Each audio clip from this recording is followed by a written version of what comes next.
Hey there, how's it going? This is Bonnie Violet. I am a trans, femme, genderqueer, spiritual drag artist and digital chaplain. And in case you don't know where you are, you have found yourself on the Dragon Spirituality podcast and in our special series dedicated to our time at the Dragon Spirituality Summit that took place in Chicago in October of 2022. The next few episodes will be panel discussions that we had with drag artists from across the United States, Canada, and beyond. And we just wanted to share the audio with folks who are interested in drag and spirituality. So stay tuned and listen up and bear with the sound. My hope is that we'll work on it being great, but you know how that goes sometimes. So we did our best to try to capture some sound for our first ever Dragon Spirituality Summit in the hopes of being able to upload it here on a podcast for folks who couldn't be there in person. Thank you and enjoy. Okay, thank you, Bonnie. So my name is Danny. I am a student of religion. I am a ministry practitioner, and I am a queer person. And I am so excited to welcome you all this morning and to introduce this panel. So the panel is called Born Naked, and I'll just say a few words about that and then invite the panelists up. So you all recognize, I'm sure, the phrase Born Naked from the lyric that RuPaul song, We're All Born Naked, and the rest is drag. And I really think there's two truths in that statement. The first truth that I hear is about our shared humanity, how underneath our clothes, we are all human, we are all flesh and bones, and there's something fundamental that we all have in common with each other. But then there's also a completely opposite truth. It's this invitation to play, to be different, to explore, to put on clothes, to put on a performance, to put on something that is more than just what the world tells you to be. That you have an infinite realm of ways to express yourself.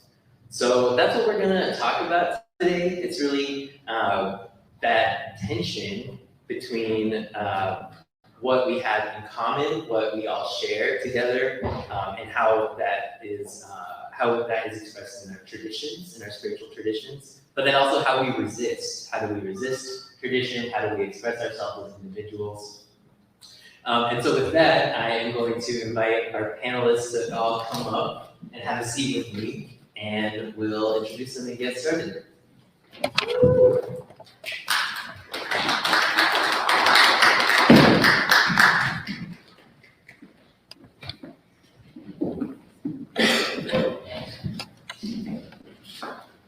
Okay. So first thing, I'm going to let all our panelists introduce themselves. So if you would share your name, your pronouns, and how would you describe your relationship to drag? My name is Natalie. I use they or she pronouns. I am a Master of Divinity student at the University of Chicago. I'm also a queer, kinky relationship anarchist who is excited to be here and excited to be talking about drag not only as a artistic act, not only as something that is beautiful and fun, but as something that is political and a radical way of reimagining how we relate to ourselves and to the world. Good morning, everyone. I'm Shams. I perform as Layla, L for Layla. My connection to drag is partially the beauty of it. I feel powerful and strong, and it allows me to express my femininity as a gay man, which I think is very necessary. Although every day at work, I do what's called daddy drag, where I wear overcoats and hats and look like a daddy from the 1950s, because I totally feel that masculine energy as well. Hello everyone, my name is Kerrigan. I use they them pronouns. I am a relatively freshly out queer person. And I have never really had the opportunity to do drag. But I've always been like interested in rituals and like the performance of everything. And as I'm like discovering my own gender, I think drag has been really helpful in like thinking about sort of how I relate to my own body. Give no round of applause for that. That's really beautiful. Great. Thank you. My name is Carly Marks. I have developed this drag persona for about 5-ish years now since I moved to Chicago. She was born out of my distaste and dissatisfaction with the two-party system and capitalism and sort of the foundations of America and the Western world. So, I'm a recent public policy graduate from the University of Chicago as well, very interested in religion and spirituality, and sort of what you all mentioned as well, just the politics of life and the radical roots of drag. All right, thank you everyone. Can we have a round of applause for our panelists? Okay, and so the first thing we want to do is enter into the spiritual practice of telling our spiritual autobiographies. So this is a sacred way of really telling the truth about how we connect to the divine, to transcendence, to God, and however we each of us know that to be from our different perspectives. And we have a lot of different perspectives on this panel this morning. So, Lady Carly Marks, do you want to start us off? How would you talk about the story of your spiritual life? Yeah, I feel like for my story, it's probably very similar to a lot of people that look like me and come from where I come from. I was born and raised in Michigan, so very rural, classic experience for most of us, I assume. But I was raised very Catholic, lots of rituals and just deep Polish Christian practices, church every Sunday, Sunday school. But I grew very upset and angry at that as I got older and learned about my queerness and how religion is used to exploit people. So then I got a little agnostic atheist for a while, which felt sad and existential and a little pessimistic. But since COVID, I feel like there's a few life things that's happened to me. My little sister passed away when I was 21. She was 16. On top of 2016, which was Trump and fascism. So drag was like a safe space, a place for me to explore my spirituality, my deep inside myself. That's why I fell in love with art again and painting myself and all the beautiful people I met through that.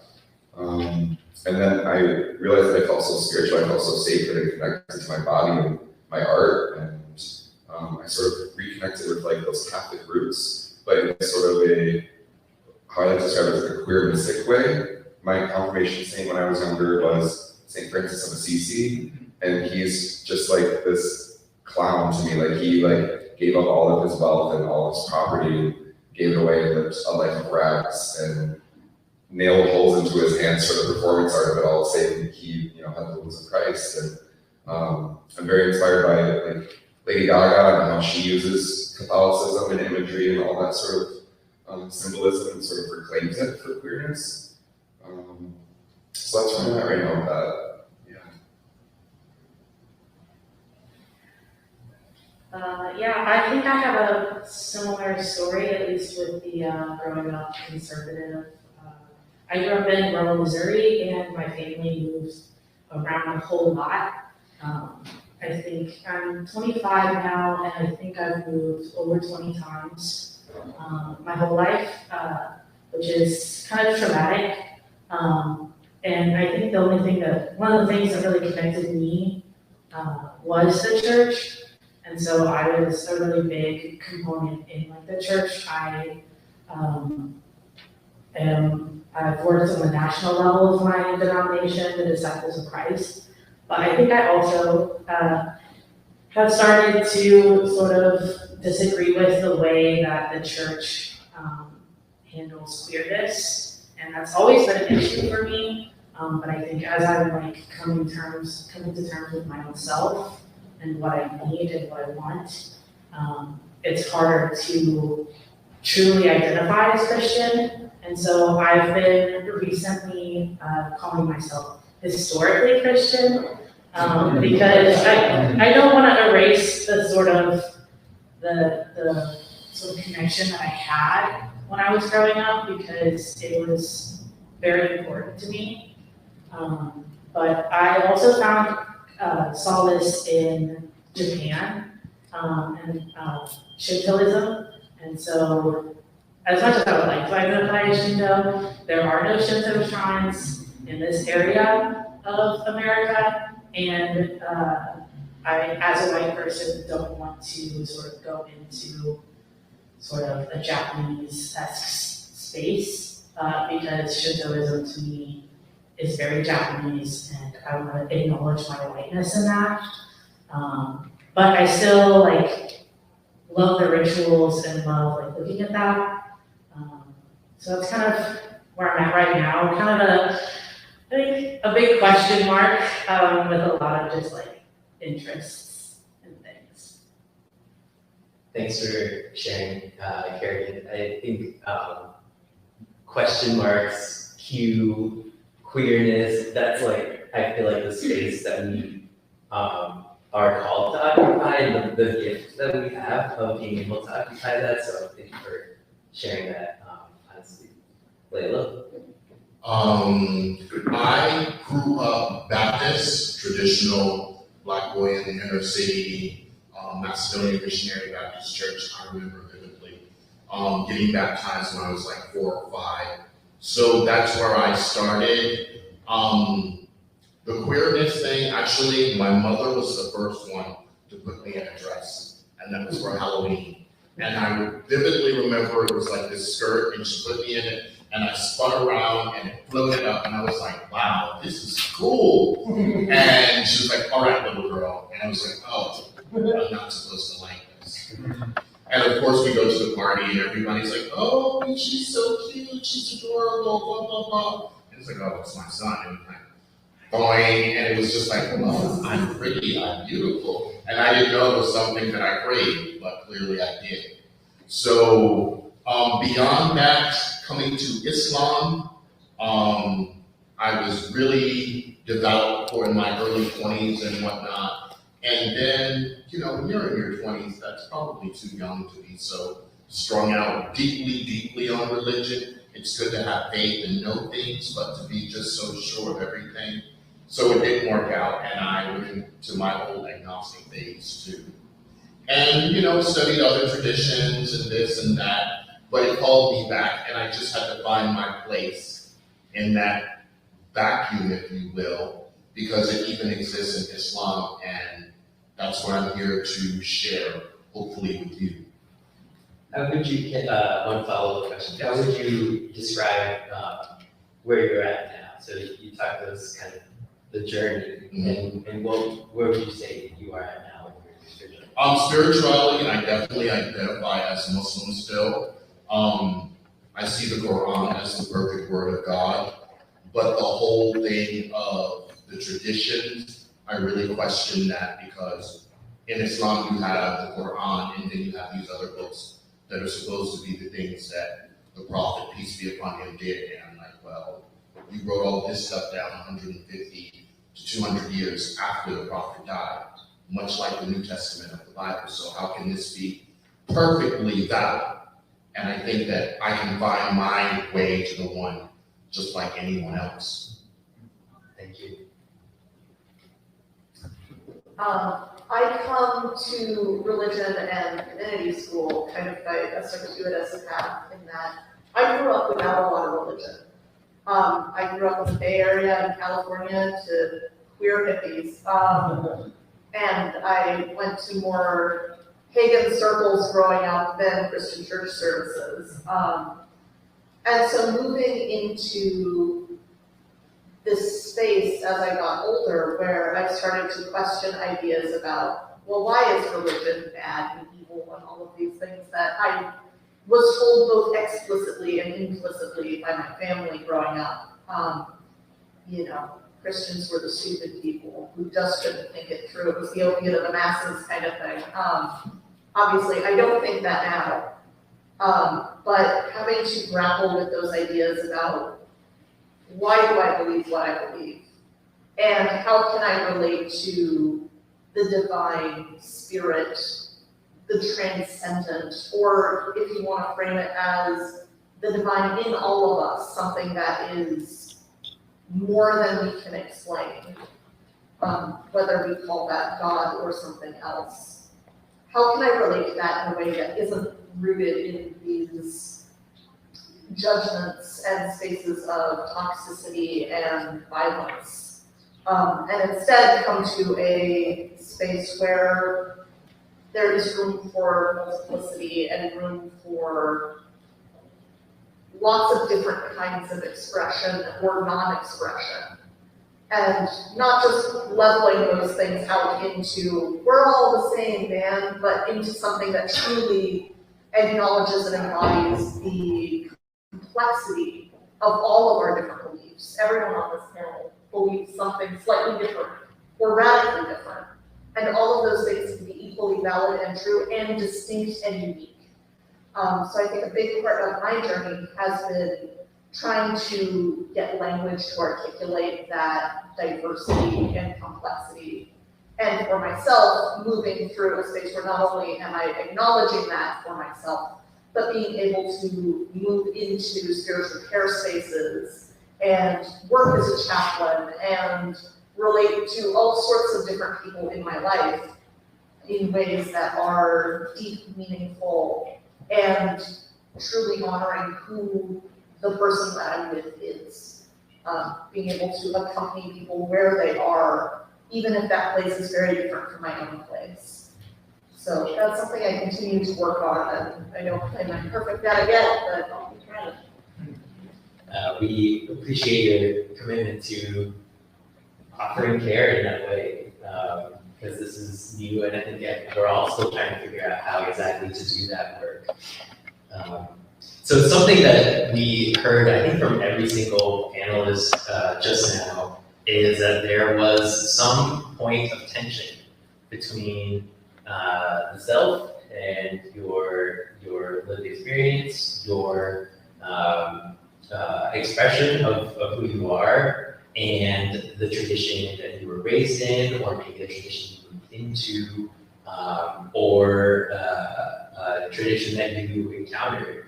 So I'd love to hear from each of you a story of a time when you felt a tension between the tradition or the world that you claimed, that claimed you, and yourself and your expression, especially as a drag artist or as a queer person. How did you navigate that tension, and what did you learn, or maybe what are you learning? I just talked a bunch. Should I pass the microphone?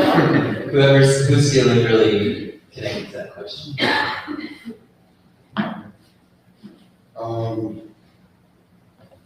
I mean, what's coming to my mind right away is like, I feel like there's often this idea within whatever identity group or whatever community we're in. It's like, I'm not queer enough, or I'm too queer. I'm not Catholic enough, or I'm too Catholic. Like, there's always these two extremes of wanting to fit in and feeling judged or feeling too judged. I mean, I'm thinking about the question that you helped prep for this and sent us these questions, so I'm thinking about what I wrote down to earlier, and I don't really have any specific stories that are coming to mind, but just sort of these themes and ideas of like not fitting in, like with my drag or the way I think, the way I act in the world. Just like the ideas of gender. So Karl Marx is a play off Karl Marx, right? I used to be like a hardcore neoliberal Democrat, and now I'm a radical working class icon.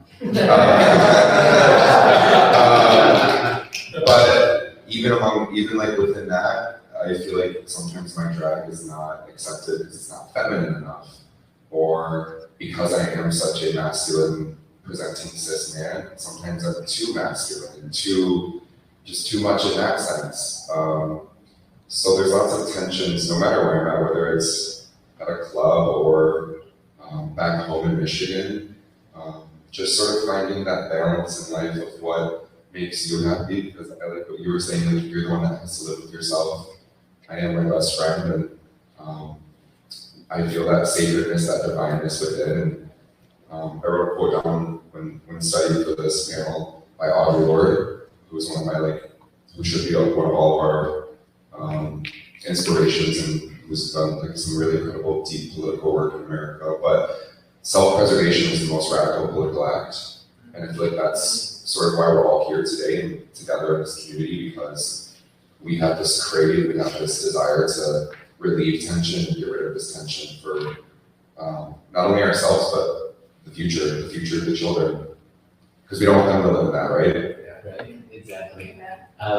Late remarks, I wanted to follow up on that because I think a lot of your art is about resistance. And in some ways, you might even say that is the tension isn't something to be resolved, it's something to be lived. So can you tell us a little bit about how you maybe express resistance, how you express that tension, especially in your art?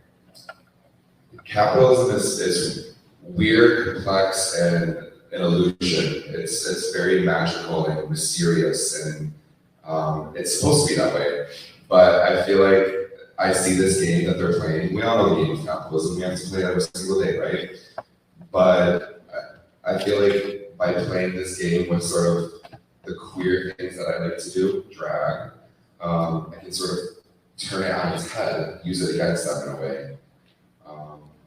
I think about like Andy Warhol and Keith Haring and Jean-Michel Basquiat from the 80s and 90s with their pop art paintings. They're so anti-capitalist in their art, but mainstream America and people ate it up for lots of money. They thought it was, iconic and valuable.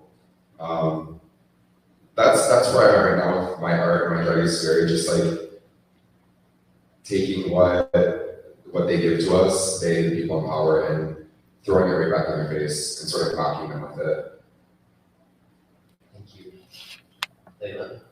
I wanted to comment on something, and I feel like it kind of relates to your initial question. We all know about the situation in Iran with the women being forced to wear their hijab, which is one of the oldest questions that's always asked. Do Muslim women have to cover their hair? And that's not something that's found in the Quran, that's in the books outside of the text. But equally as important is Muslim men, we're supposed to grow our beard. And yet, if you went to any masjid in the world, I'm certain you would find men who don't have facial hair. Now, if you don't happen to have facial hair, you just can't grow it. But it's these things that we have that I feel like we don't live 1,700 years ago. We don't necessarily wander around in the desert anymore. So we can't always practice these mores and things. It's good to know what those traditions are and honor them. And you have to pick and choose, which we all do, what you can work in and what you can't work with. And so like for me, the homophobia I can't work with because clearly that's who I am.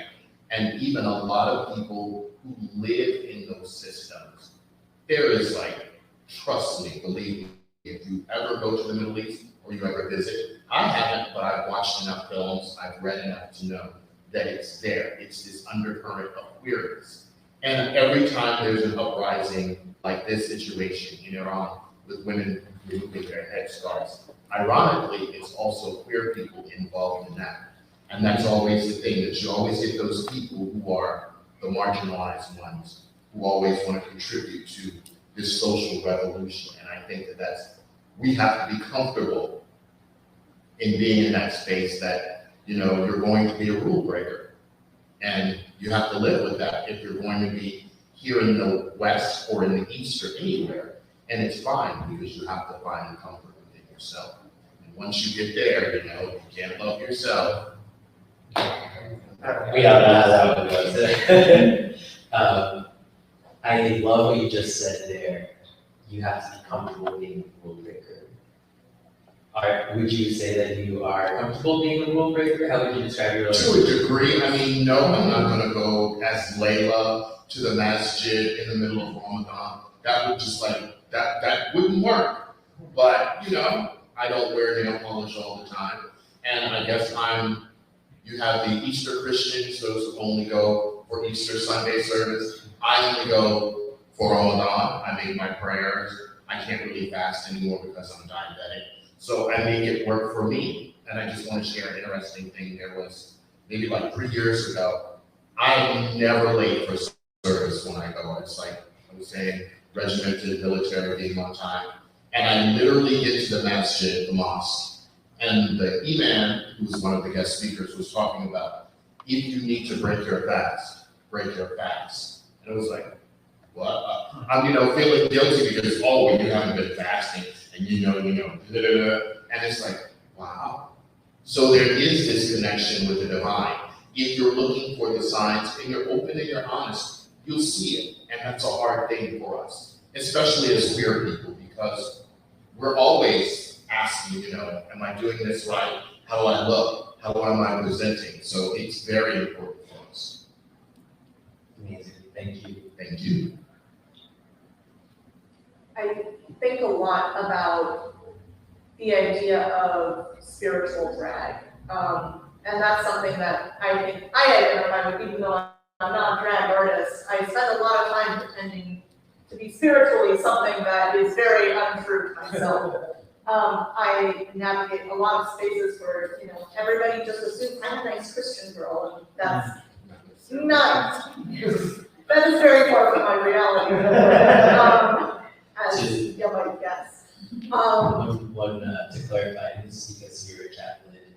Yes. So can you talk a little bit? Yeah, absolutely. I work as a hospital chaplain, which means that I go into hospitals and work with people who are having a tough time. Most of the time, those people have self-identified as religious of some variety. Because this is America, most of them, when they self-identify, say, I'm some flavor of Christian. And that means very different things to very different people.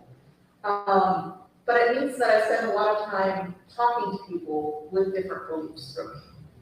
And I spend a lot of time both at school as a grad student and as a practitioner engaging with people who did not grow up in queer Bay Area hippie paganism.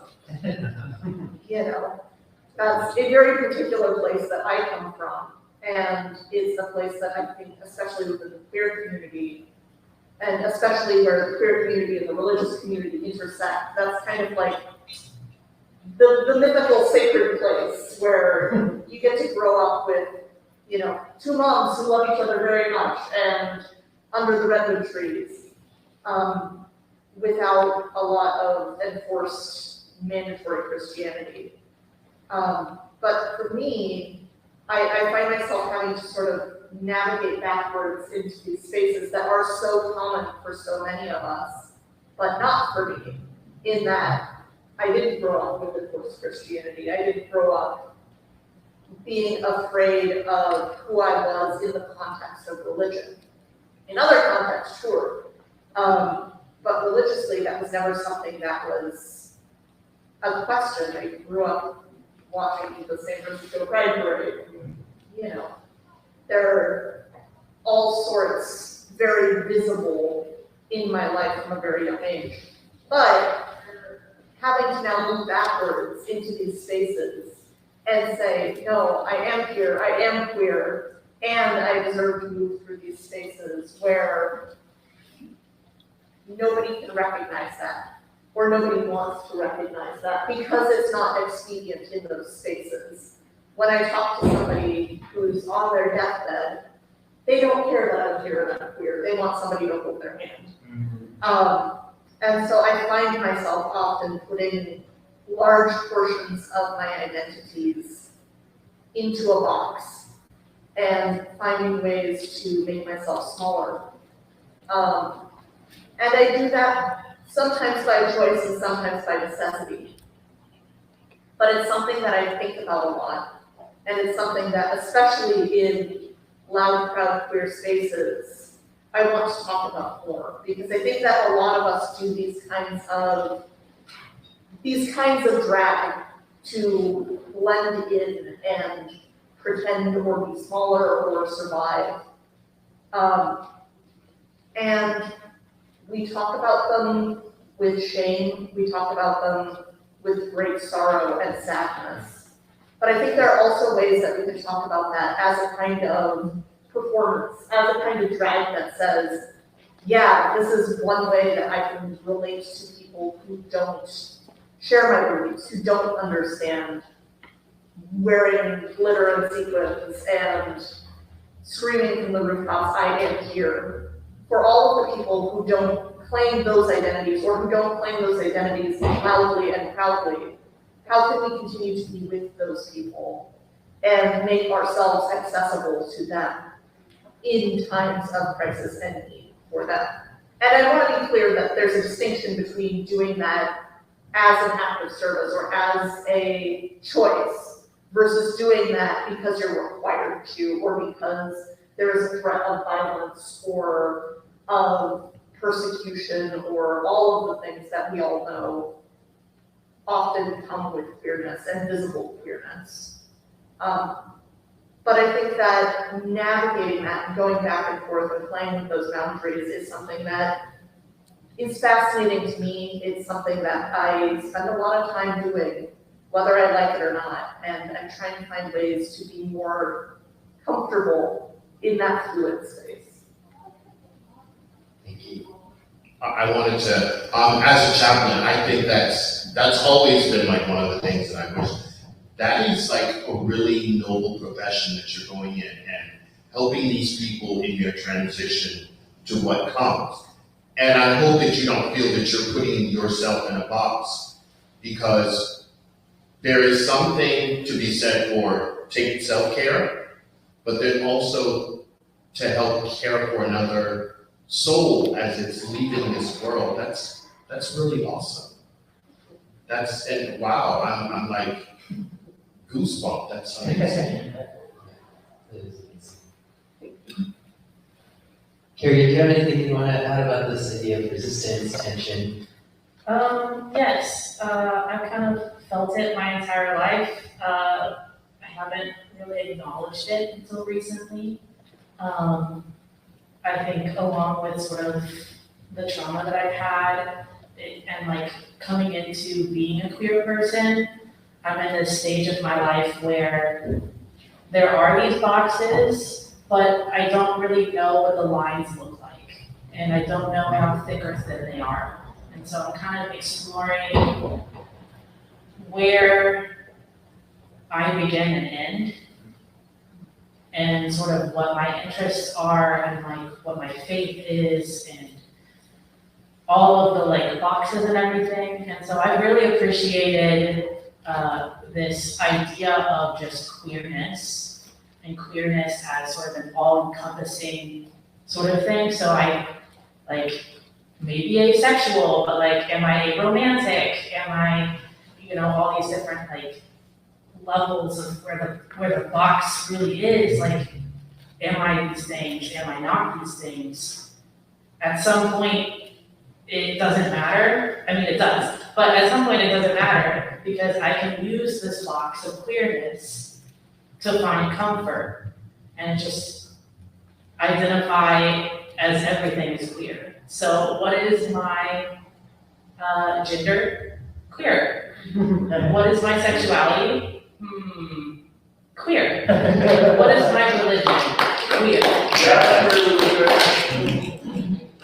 I love that, and I think you just summarized a like essential thing that in some way all of us are saying, which is that spirituality is a form of drag. You are putting on something or performing something, and it's contextually dependent. It is an expression of different things about who you are. It comes from different communities, and it can be playful as much as it is hard.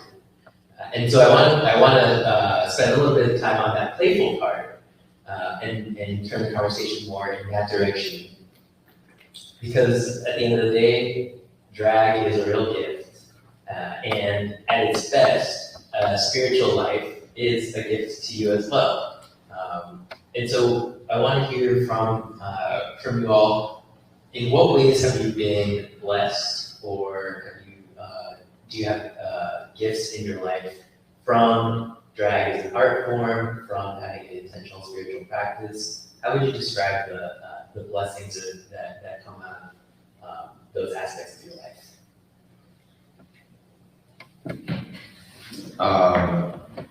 There's something to be said about sort of just the conversation that's happening so far now. Like, at least Christianity and these like major religions of power and majorly historical institutions, right, that have ruled the world and collaborated with capitalism and oppressive forces, I feel like they want to beat it out of us, this idea of sacredness and spirituality. Like, Christianity taught me to hate myself in a way, unfortunately. And as a young child, I knew that I knew it wasn't supposed to. Like, I felt so safe and loved at church. I felt the divine. But then, like you mentioned, an agnostic phase as well, or sort of an atheist phase, I feel like that's sort of where they want us to go as well. Get very nihilistic and existential and have no hope left. So this idea of like queerness as a religion and a spiritual force, I think that's really important and powerful. So I just wanted to acknowledge that real quick. In regards to spiritual, like the gifts that I found through this, I take comfort in a lot of ritual. I love, getting in drag this morning, this little outfit, it's a little ritual for me. I do what I do and I get in it. And, I find a lot of beauty in it. I find a lot of other artists like you all, leaders and people who want to take care of each other. That's a major gift that I find. I took so many notes because I'm a little note taker, but I wrote down honoring our ancestors and fighting for our future. And then that idea again of self-empowerment, community, and that community that's based on just love and art. I'm trying to think of something playful. The playful part, I think in performance, there's something to be said for myself being an actor and a drag performer. It's when you come on the stage, you want to try and give this, I heard Carol Channing talking about how the stage is a place for you to express the truth. It's a sacredness and the divine. It's a contract between you and the audience. And as I'm saying that right here, I'm sitting here with my false tooth in because I don't want you to see the big gap in my mouth. So I'm being honest in that. But it's like the playfulness, I find that there's just that thing that anyone who is a performer, the interaction you have with your audience, hopefully, if it's a good night and you got your feelings going and people are going along with you in the song and you get that energy feedback, there's nothing like that in the world. And I guess maybe for you and I as drag performers, maybe you'll get there, maybe you'll get there. There's something in that. It feeds your soul and it becomes a drug, let's be honest. Because, looking as glamorous or as beautiful, it's addictive. So once you get that hit, you want some more. But you're not hurting anyone unless you're spending your whole check and, we're not going to go there. On your drag stuff, Amazon Prime, AliExpress, they get a lot of my money. But knowing your limits, and it is a game. I think I'm starting to realize at almost 50 now, I'm 49, that life is a game and you're supposed to enjoy it. And anyone who tells you that you're supposed to be miserable and unhappy, whether it's in Catholicism, whether it's in Islam, Judaism, Buddhism, Shintoism, whatever ism, no. Take what's good from it and the rest, you can keep that. I got what I need here. Yes, what the gift is out of all of this, and I'm just drawing back what you said, Karen. Queerness is the gift. It is the blessing out of this. I think a lot of this idea of boxes and labels is helpful, and also the practice of acknowledging where and when you can destroy those boxes, where you can step on them and crush them beneath boot heels and say, this was made by somebody else, not for me, not by me, and I do not consent to this thing. And I think that really inhabiting queer space is a political act as well as a artistic act as well as a spiritual act. I think that trying to divide these things into separate boxes is just as artificial as saying you can't wear a skirt because you're a boy. I think that trying to parse these as separate is useful for understanding them, but it can also be a limitation in that, you know, as you were saying, Carrie, like all the micro labels of am I this, am I that, am I this, am I that, like having the articulation and self-knowledge is powerful and affirming, and also at the end of the day, you can get up on the stage and say, I'm queer, my gender is queer, my sexuality is queer. And I think similarly, my religion is queer, my politics is queer, is a way to move into those spaces and have them and really experience their fullness. And I don't know, I think that's awesome.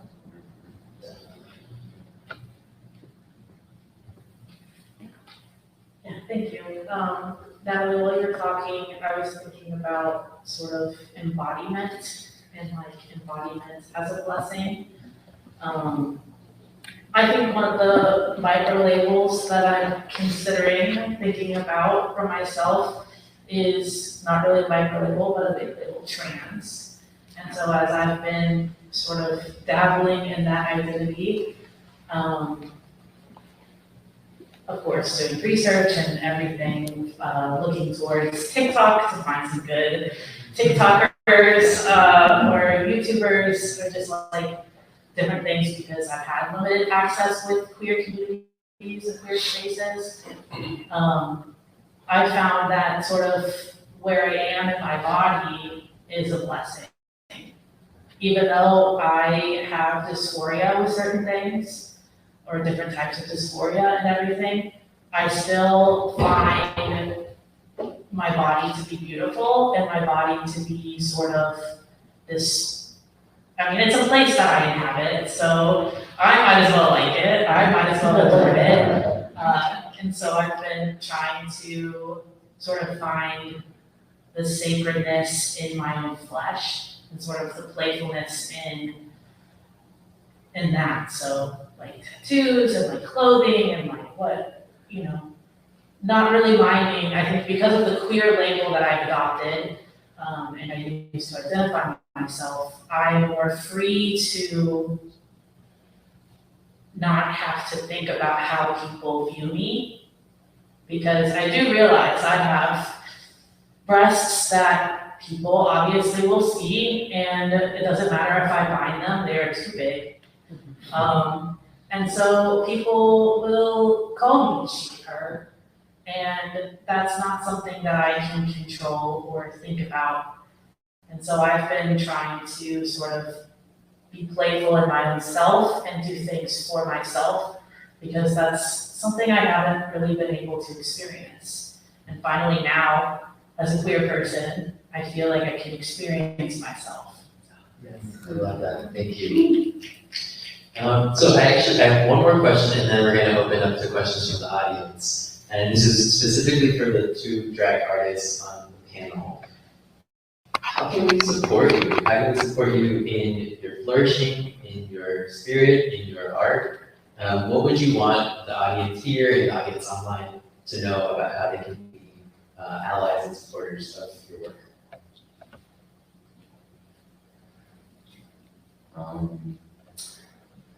First, real quick, in a society that profits off of hating yourself, loving yourself is the most radical act. So, like you said, like we live with this body, this is our body, so this is your best friend. Make sure you love it and live in it as much as you can. But as far as support, I don't know, I'm just vibing, I'm doing my own thing, I feel good. Thanks for being here, y'all. Check out my Instagram, check out my website, ladymarks.com, Lady Carly Marks on Instagram. I always post stuff, I like to do shows here and there. And just like tip the duels when you're out and about, give them money, you know, watch their things that they post, share their stuff. Yeah, that's my biggest piece of advice. I like to uplift a lot of other artists with myself who are doing the work that I think needs to be seen. And on that note, like I would like to like mention a couple of Chicago artists that I really look up to. Christopher Belmont, who was on the panel and at the show last night, they actually were the one who got me interested in this and connected me with Danny. So shout out to Christopher Belmont. Luca Me, if you haven't heard of them, they're sort of like the god, deity, father of like alternative Chicago drag. So they host really incredible, uplifting, supportive shows here. And Miss Issa Diamond, who's in the audience as well. Thank you for being so inspirational. I would say, you know, as a drag performer, if you have a drag diva, queen, king, clown, whatever it is, show them your love. And I mean, I know we should be talking about capitalism, but it ain't cheap, baby. It's not cheap buying the makeup, the brushes, the wigs, the hair, the shoes, whatever it is you need. So, you know, give that child a $5.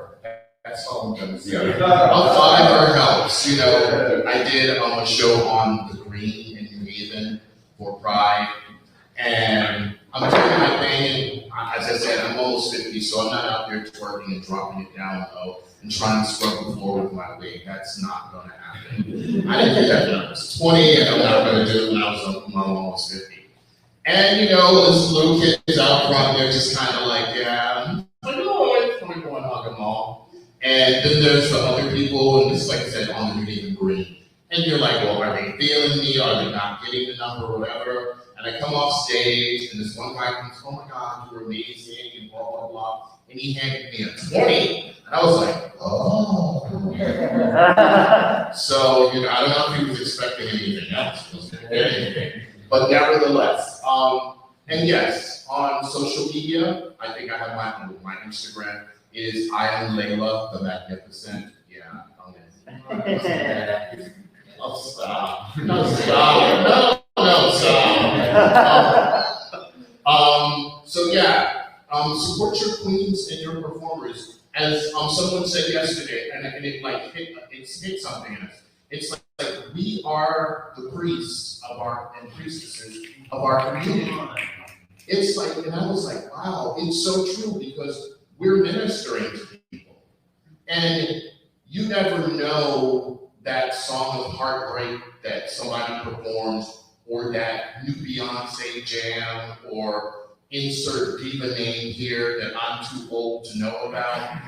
You know, it's like that speaks to us. And you don't know, there could just be one line in that one song that gets somebody. And so it's the circle of life. It's, you know, it's what you did, and all that other stuff. And am I my brother's keeper? How dare you ask your creator that? Of course you are your brother's keeper. Cain. All right, friends. So we have the microphone here. If you have a question you want to ask the panelists, if you want to just come up here and just let us know your name. Who are you? Is that okay? Yeah. Yeah. Okay. Who is your question to? And which question?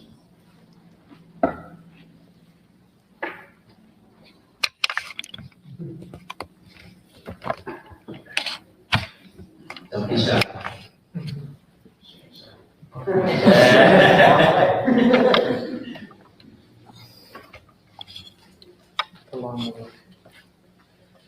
Hi. Hi. This has been really lovely. Thank you guys for doing this and talking about your experience. It's lovely to hear. I'm Isa Diamond. My question is for anybody who really feels passionate about it. Considering there's so much like strong emotions when there's the topic of spirituality within queer spaces, what do you do when you face resistance amongst your peers, and how do you kind of like disarm that energy? Thank you.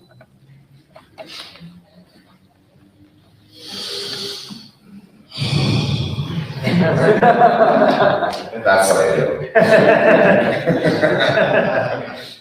Spirituality, I think that's the trap, is we have fallen for the monolith that says that we are not part of everyone else. We've fallen for that trap. And all you can do is live your truth. And it doesn't have ice. I saw this meme, and it was a little fish in a bowl, and the bowl is in water, and the bowl is religion. And then there's a fish swimming around in the water, and that's spirituality. And we all need that water. They just don't recognize that the energy is there. And all you can do is share your energy with them. And we can't force this. We can't force it on us. And some of us, sadly, are in that space where we think we're Cain, where we're just, have the mark of Cain on us. And there's nothing that we can do, so we just want to go frolic in the night. And sooner or later, that will catch up with us, that you'll realize, wait a minute, I'm the only one that I have here, and I have to take care of myself. Doesn't mean you have to neglect other people, but you do have to take care of yourself. And self-care, loving yourself, is a form of spirituality. I'll take that question too. A lot of it is just saying the truth about what it does for me. Because I have a connection with God, I know that I am part of something bigger. Because I have the teachings of Jesus Christ, who said to love God and to love your neighbor, I know how to be the kind of person that I feel called to be every day. So it's really like, I understand that a lot of us as queer people have been excluded and pushed out of spiritual spaces, and I'm taking it back because it fills my heart. I think for me, spiritual space is mainly people. And so I've been trying to cultivate relationships with people that I find I can be my authentic self with, where I don't necessarily have to use I don't have to use the queer label, I can use a micro label, or like I can at least talk on a deeper level with. And it's hard to find those people. And so when I do, I've really clung on to them. And so I think that would be my advice for spiritual nurture. Thank you. Anything you want to add? Yeah, I walk into a lot of queer spaces and go, I'm in divinity school, I'm sorry. And as I've been doing that for the last 4 years, getting to actually have conversations with people, I go, I'm so sorry, and then someone goes, why? Why are you sorry? Let's talk about this. People want to talk about religion. People want to talk about spirit and about transcendence. Even if they don't like Christian language, that doesn't mean they don't experience something bigger than individual being under capitalism. Everybody has a story, and making space to listen to that story is so hard and so important. I think that's my big piece of advice, is just listen and listen with very big open ears, because sometimes people will tell you things not in their direct response to the question. I'll go, I'm sorry, and they go, It's okay. And that tells me something about where they came from and about how they relate to that. And that is as informative as somebody saying, I'm carrying trauma, or I have been hurt by this thing and I don't want you to be hurt how I've been hurt. Just listen and listen for the things you don't expect to hear because they catch you off guard all the time, or at least they catch me off guard all the time. And it's a really beautiful thing to start paying attention to. I just want to add one thing. St. Francis, he said, preach the gospel even to animals. So I think that that's like, you preach the gospel by living that life. And if I'm, as a Muslim, saying preaching the gospel, the good news, it's about living that life. Know that not the Kardashian, Diego, whatever life. It's about living that deeper life that we are all called to. I love that, yeah.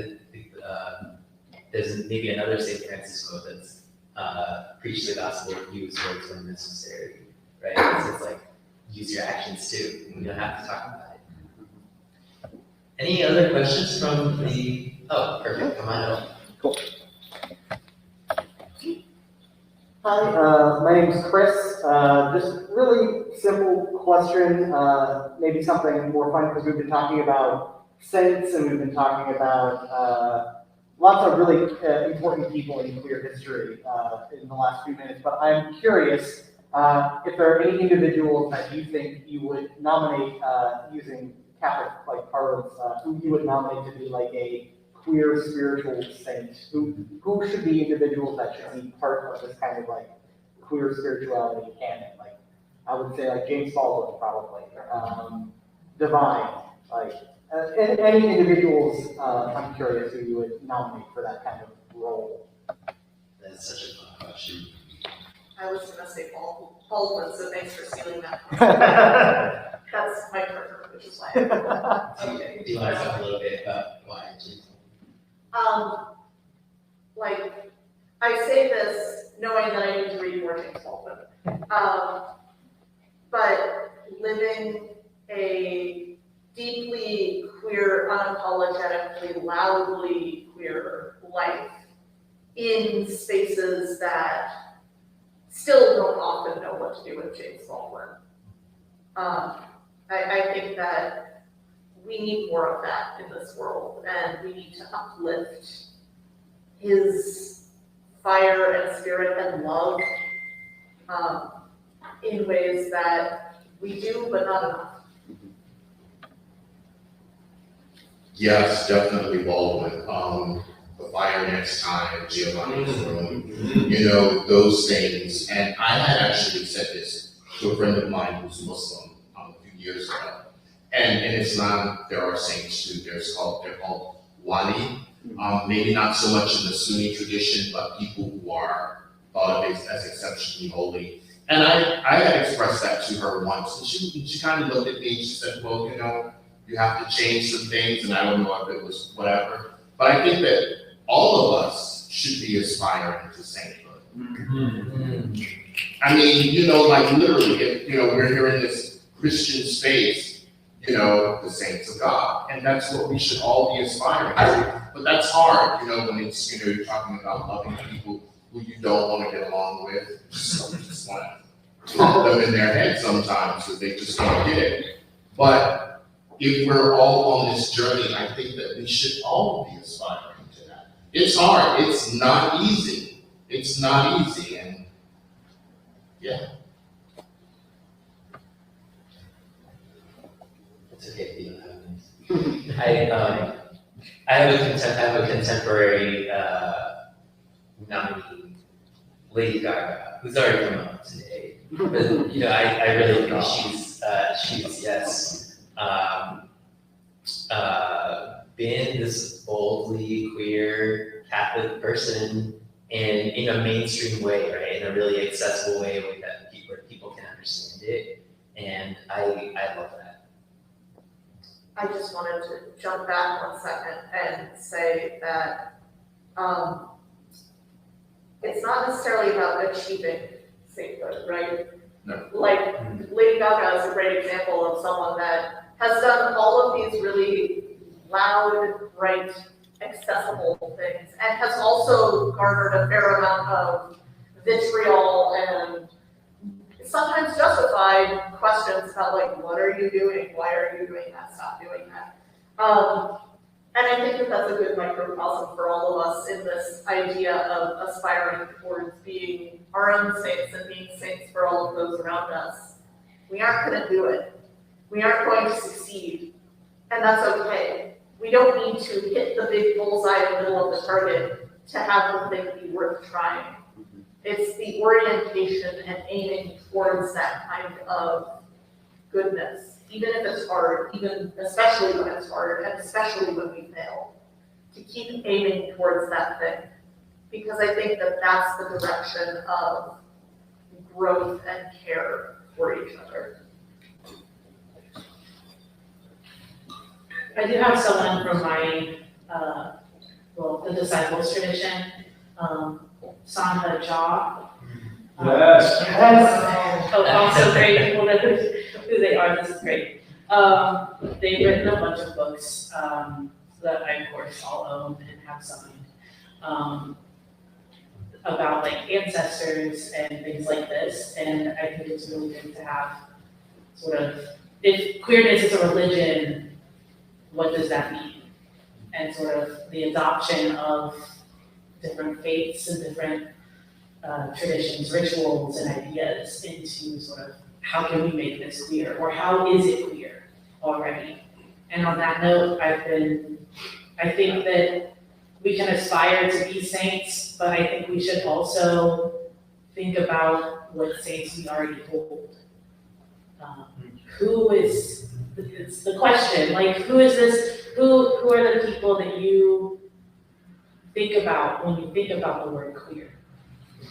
And also I love what Lady Marks was doing with talking about queer artists, and she looks for and sort of lifting up as many people that you hold dear as you can.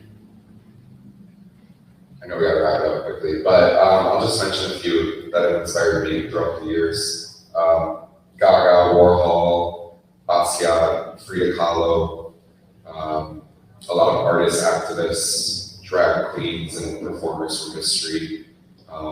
Stonewall Riot, Sylvia Rivera, Marsha P. Johnson, Baldwin, Nina Simone, just the icons, the legends that keep me going and inspire me every day.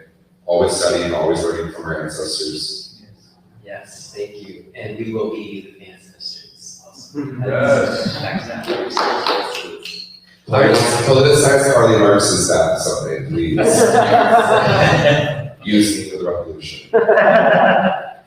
Thank you everyone for listening to us. Thank you to the panelists for having this conversation. Can we do one more round of applause?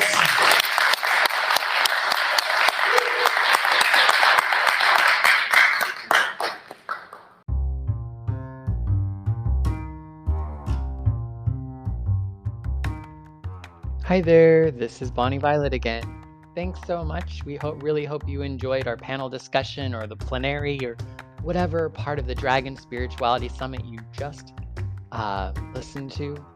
We wanted to give a big shout out to a queer chaplain for hosting this event along with the Urban Village Church in Chicago. You can check out the links in the description to connect with each of those orgs and learn more about their work. Also, to continue to support the work of the Dragon Spirituality Podcast, feel free to also check out our Patreon, where you could contribute on a monthly basis to help support the work of this podcast, along with all the productions from a queer chaplain. Thanks so much, and like I said, check out those links and show us some love, and let us know what you think. Like, what did you enjoy? What did you enjoy? Yeah. What would you like to hear more of? Yeah, let us know. We'd love to hear from you, and work in designing next year's Dragon Spirituality Summit 2023 to take place in San Francisco, California. Take care and be well. Bye-bye.